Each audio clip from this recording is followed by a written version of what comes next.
السلام عليكم. ازيكم عاملين ايه؟ يا رب تكونوا بخير وبأحسن حال ان شاء الله.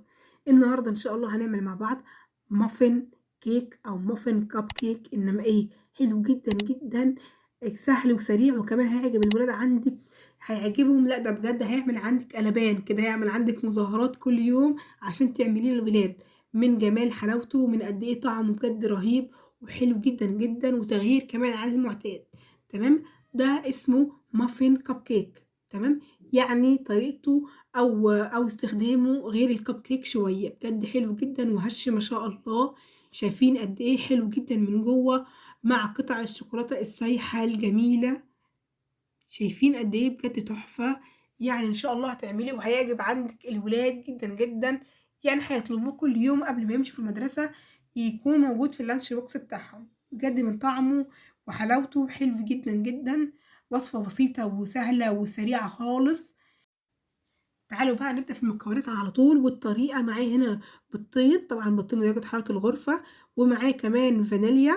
أنا مستخدمة هنا كيسين من الفانيليا، ربع كوباية من الزيت. طبعا الزيت اللي يستخدم ما يكونش له ولا ريحة، يعني ما يكونش ريحته قوي، أو يكون خفيف كده شوية. بالمضرب طبعا، وبعدين هنبدأ نخفق كويس جدا جدا جدا. أنا عايزة هنا البيض عندي يكون فاتح. هو ده سر المافن اللي يكون ناجح معاكي 100%. لازم تتبعي الخطوات دي صح جدا جدا. يعني ايه بقى؟ البيضتين، درجة حرارة الغرفة، الفانيليا، وربع كوباية من الزيت. خفقتهم كويس جدا لحد ما يكونوا قوامهم ابيض خالص، وبعدين نبدأ نضيف عليهم ايه كمان؟ كوباية كمان من السكر. السكر عندي يدوب مع البيض والزيت والفانيليا، نخفقهم كويس جدا جدا، وبعدين بقى نبدأ نضيف الحليب بتاعنا. معايا هنا نص كوباية من الحليب، وهنضيف على الحليب معلقة صغيرة من الخل الأبيض. هو ده المكون كمان الأساسي عندي في المافن.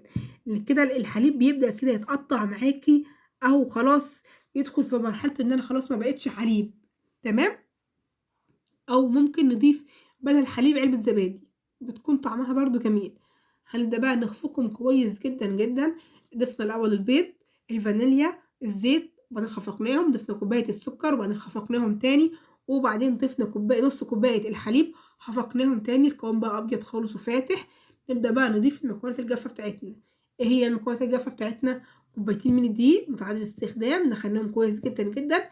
معلقة كبيرة من البيكنج باودر، أو معلقة صغيرة سوري من البيكنج باودر. رشة صغيرة جدا من الملح. قلبنا كل المكونات الجافة مع بعضيها. نبدأ بقى ننزل بيها على المكونات السائلة بتاعتنا. وكده بقى في الخطوة دي هنبدأ بقى إن احنا نستغنى عن الإيه؟ عن المضرب، ونبدأ بقى بإيدينا كده إيه؟ نعمل بالسباتيولا. طب احنا أصلا ما عندناش مضرب، نعمل إيه؟ بالسباتيولا كده تفضلي تخفقي البيض مع الزيت كويس جدا جدا. تمام. يعني وصفتنا مش هتقف على مضرب ولا هتقف على اي حاجه. وكمان ممكن تعملي الخطوات ديت واحده واحده في الخلاط، هتكون معاكي ناجحه وجميله جدا. بعد ما خليط الكيك عندي، خليط المافن عندي بقى جاهز. ضفت هنا كمان كوب من الشوكليت المتقطعه قطع صغيره. ما عنديش مش عندك شوكليت قطع صغيره، ضيفي فيها مكسرات. تمام، هتكون جميلة جدا. مش عندنا مكسرات، دي في شوكولات شيبس. هاتي باكت من الشوكولاتة، اي شوكولاتة بتحبيها او تستخدميها. ابدأي كسريها قطع صغيرة، وبعدين ضيفيها زي ما انا عملت كده في خليط الكيك. في صينية الكب كيك بقى ضفنا ايه؟ الخليط عندي بيكون ايه؟ تقيل شوية عن الكيك المعتاد. بمعلقة بقى الايس كريم، وهبدأ ان انا اوزع كده في عيون صينية الكب كيك. هبدأ انزل فيها المافن بتاعي او خليط المافن بتاعي. بعد ما وزعته بقى كويس جدا، هخبط على الصينية خبطتين تلاتة. الخليط عندي يكون متوازن ويكون جميل. على الوش بقى قطع صغيرة خالص من الشوكولات بتاعي، ان انا طبعا مكسراها. طبعا زي ما قلنا، ما عندكيش شوكولات ضيفي مكسرات، ما عندكيش مكسرات ضيفي شوكولات شيبس اللي هي صغيره، الشوكولات شيبس اللي هي صغيره خالص. المافن يختلف عن الكب كيك، هي دي الطريقه. تمام. ان المافن بيكون فيه من جوه لا اما مكسرات لا اما قطع من الشوكولات بتاعنا. خلاص، ده بقى الشوكولات الفانيليا. طبعا انا مسخنه الفرن قبليها بدرجه حراره 180، حطيتها رف اوسط.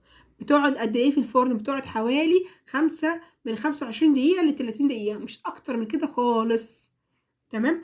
نبدأ بقى نعمل الشوكولاتة بتاعنا اللي هو المافن بتاعنا بالشوكولاتة.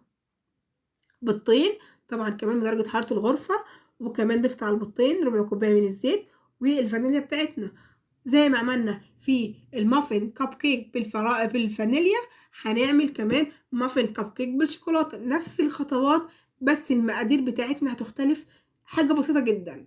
كوباية من السكر هي تمام، او ممكن نضيف على الكوباية كمان معلقتين سكر. خفقت البيض والفانيليا والزيت مع بعضهم الاول، هبدا ان انا اضيف السكر كمان هخفقه كويس جدا جدا مع البيض. هبدا ان انا اضيف بقى الحليب. هنا بقى مقدار الحليب عندي بيتغير شويه، بنضيف كوبايه الا ربع من الحليب مع معلقه صغيره من الخل الابيض. نبدا بقى نضيف الحليب بتاعنا على المكونات اللي احنا عملناها، اللي هي البيض والفانيليا الزيت والسكر. تمام. خلاص خفقتهم كويس جدا. انا بقى هستغنى عن المضرب. عندي معانا كوبين من الدقيق بعد الاستخدام، معلقه صغيره من البيكنج باودر، رشه صغيره من الملح، وكمان معلقتين كبار من الكاكاو الخام. انا هنا مستخدمه كاكاو خام اسباني، يعني اقل الكميه عندي بتكفي. تمام. هبدا بقى ان انا انخل المكونات دي طبعا قبل ما احطها على المكونات السايله. تمام، بالطريقه اللي حضراتكم شايفينها دي، بحيث ان في طبعا زي ما حضراتكم شايفين كتل صغيره من الكاكاو. هبدا ان انا انزلها كده بالمضرب، بس دي عندي نضيف، والكاكاو كمان عندي نضيف وجميل جدا. نخفق بقى كل المكونات بتاعتنا مع بعضيها كده بالسباتولا. يعني شايفين البساطة والجمال؟ مش محتاج والله كلام كتير، مش محتاج تعقيد.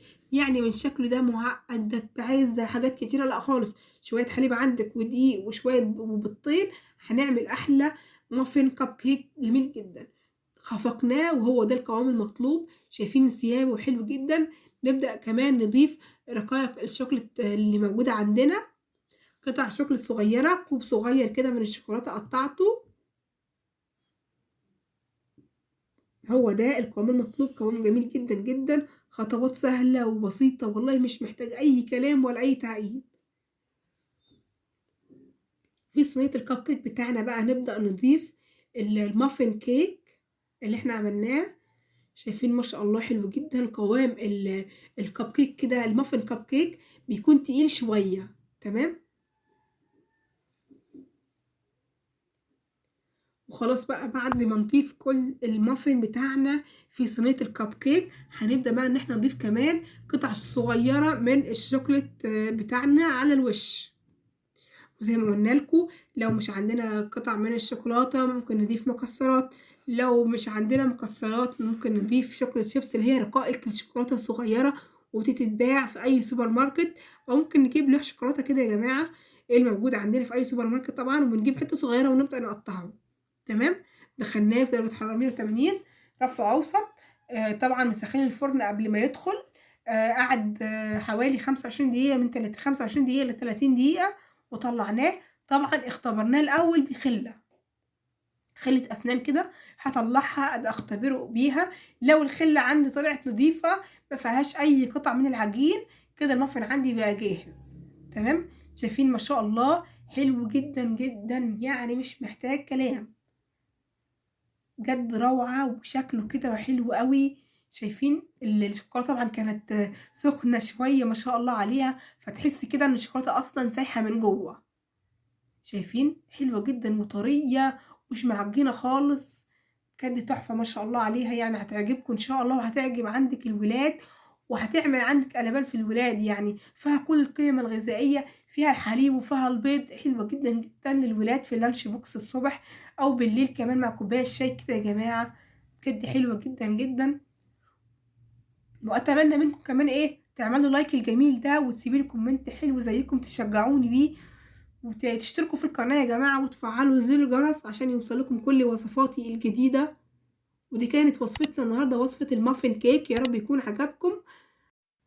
اتمنى بقى ان تجربوا الوصفة بتاعتي المافن كاب كيك، وتكتبوا لي كمان في الكومنتات لو كانت حلوة معاكم أو فيها أي تركاية حابين تستفسروا عنها تكتبوا لي في الكومنتات وإن شاء الله هارُد عليكم، وبألف هنا وشفا على قلوبكم يا رب.